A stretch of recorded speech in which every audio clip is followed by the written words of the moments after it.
Okay, we can begin.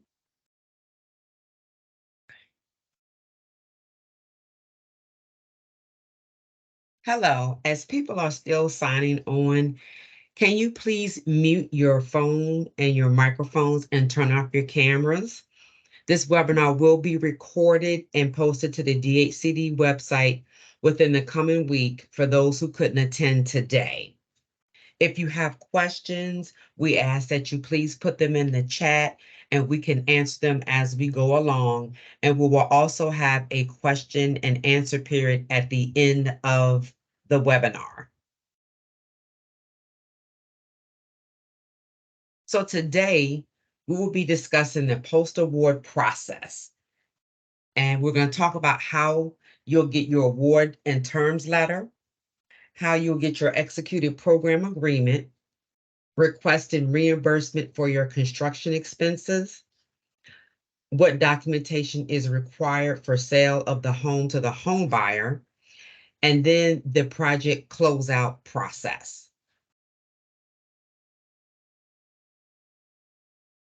So you received your award letter.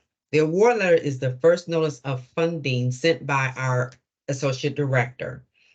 After receipt of the award letter, the developer must then provide the program administrator with a list of addresses, legal descriptions, parcel or tax map numbers, and if you receive federal funding grant of home, you must provide a phase 1 and part 58 review. Okay. The terms letter is the initial agreement to program terms that will be stated in the deferred loan agreement sent by DHCD. After careful review of the terms letter, it must be signed by the developer and uploaded in CAMS. Our senior deputy director will sign the form and the executed copy will be in CAMS for your records.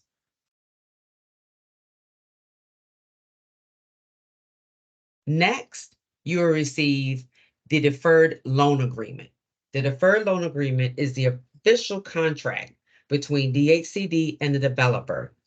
It will be sent by your designated program administrator and it must be signed by the developer and uploaded into CAMS. Okay. Once we see that the form is uploaded and has been submitted in CAMS, our senior deputy will also sign the program agreement and date it, and that executed copy will be in CAMS as well for your records. After we receive that, your program administrator will prepare the deed of trust, which is the legal binding contract between the developer and DHCD during the entire construction phase of the project. The deed of trust at this point protects DHCD's interest during the construction phase only. Okay. The deed of trust will have all the pertinent information about the project, such as grant award amount, number of units to be constructed, the physical addresses and tax map parcel ID numbers for each unit, and when the affordability period will end. You will receive the signed and notarized copy of the deed of trust via UPS. Okay. Please have the appropriate individual sign and notarize the original deed of trust, and then it must be recorded in your local city or county circuit court. Okay.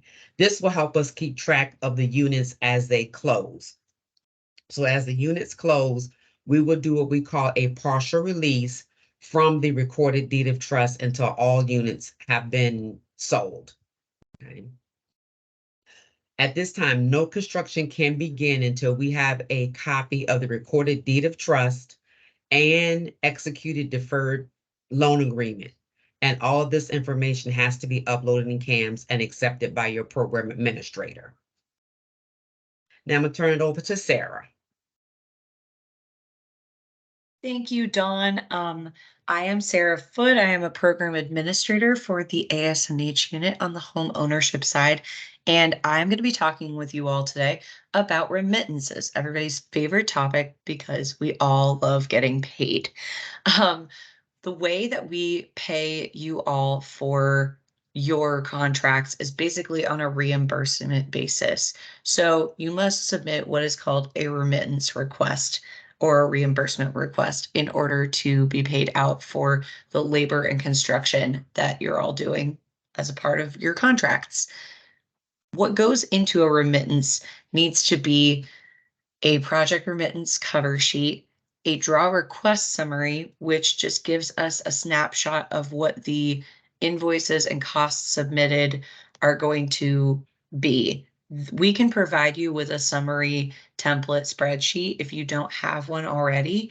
We're happy to provide that for you all because we have a template ready to go. And if you have one that you would rather use and that you've been already using to request reimbursement, feel free to send us that instead, and we can talk with you all and see if it's in an acceptable format.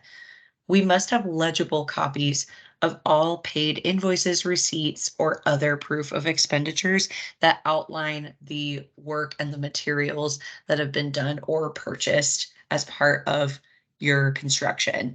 But I will not neglect to say that you must submit all of these costs and the receipt breakdowns as a single PDF file or a zip folder in CAMS. If you submit it in a Word document, an Excel format, anything that can be editable on our end, we're going to have to return it to you. So please make sure that you use one of the two approved file types listed here. So we can go ahead and review it and approve it. This handy chart is actually posted to our website right now as part of the ASNH guidelines that is going to be for our whole entire unit. It just outlines the reimbursement process and gives you basic benchmarks to hit for each of your reimbursement requests. So you will see outlined here, there's a 30%, 60%, 90%, and final 10% benchmark that we advise that you follow for your request for reimbursement.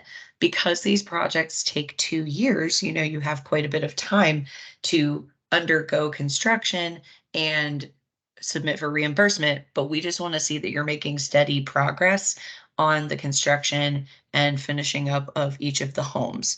So you will see, I'm not going to get into each of the sections and what they entail, but you'll see that the 30% is kind of your beginning phases for the home building process, including demolition or gutting and trash removal and anything like that to just get the site ready. 60% kind of gets your bones in place for each of the homes. 90% has more of the final details, carpet, fixtures, hardware, and the final 10% is where all of your COs are in, your certificates of occupancy are in, you have all of your forms recorded and executed, and this would cover all of the units. You can have patchwork, like some of the units complete before that final 10%, but by the time you're requesting the final 10, we're going to need all of them to be complete, and we are going to need verification that each of the homes has been completed. It doesn't have to be exactly at the month marker that we've provided here.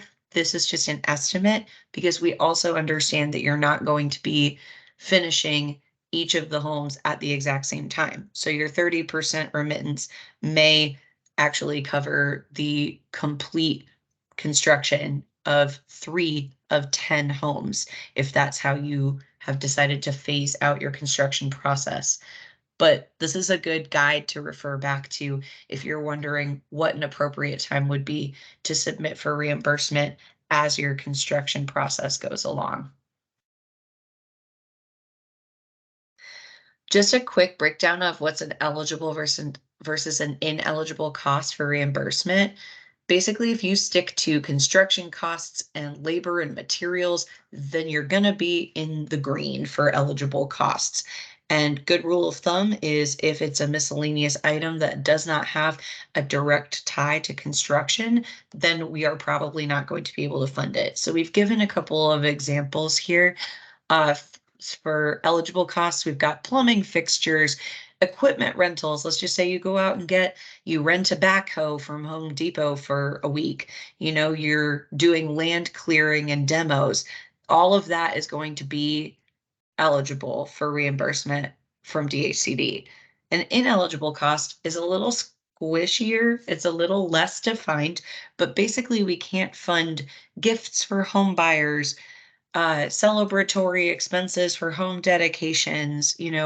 If you're a Habitat for Humanity affiliate, for example, and you buy pizza for all of the volunteers that are doing labor or the homeowners who are doing sweat equity on a job site, we fully support you buying them pizza for lunch or whatever else you were going to cater, but we cannot possibly reimburse you for that. So just a good rule of thumb. Did you hammer it in? Did it go into the ground? If not, maybe think twice before trying to reimburse for it. And I'm going to turn it over to my coworker and lovely colleague, Joan, who is a fellow program administrator for the unit. Take it away, Joan. Thank you, Sarah. I'm going to talk about the part that we're all looking forward to most, which is selling those units. So a home can be sold anytime after that first remittance is requested. And for us to approve the sale of the home, you need to provide us with the confirmed address and tax map number for the unit, the amount of ASNH assistance that was used in the unit, the name of the home buyer as they will take title, the certificate of occupancy or a completion certificate if it's a rehab, and the closing agent or the title company's contact information. Once we receive all of that, we can prepare a certificate of partial satisfaction for that unit, and we'll send that to you via UPS. We'll also prepare the home buyer's second deed of trust and promissory note to be signed at closing, and we can send that via email. I want to make a quick note about the partial satisfaction. That really needs to be recorded prior to closing. So this is important to give us enough time to get that to you.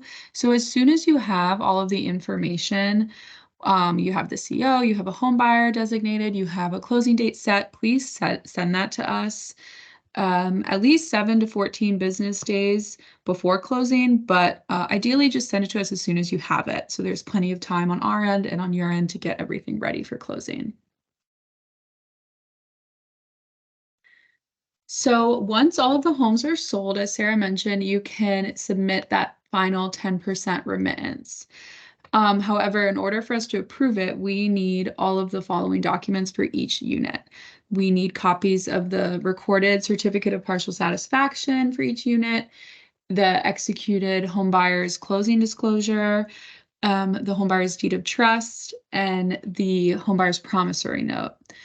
For the home awards, we'll also need a HUD closeout form, and we really need you to complete that form fully in order for us to accept it. We'll no longer be accepting any only half completed forms.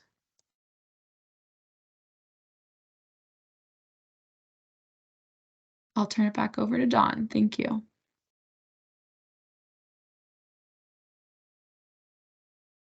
Thank you for attending the post-award process.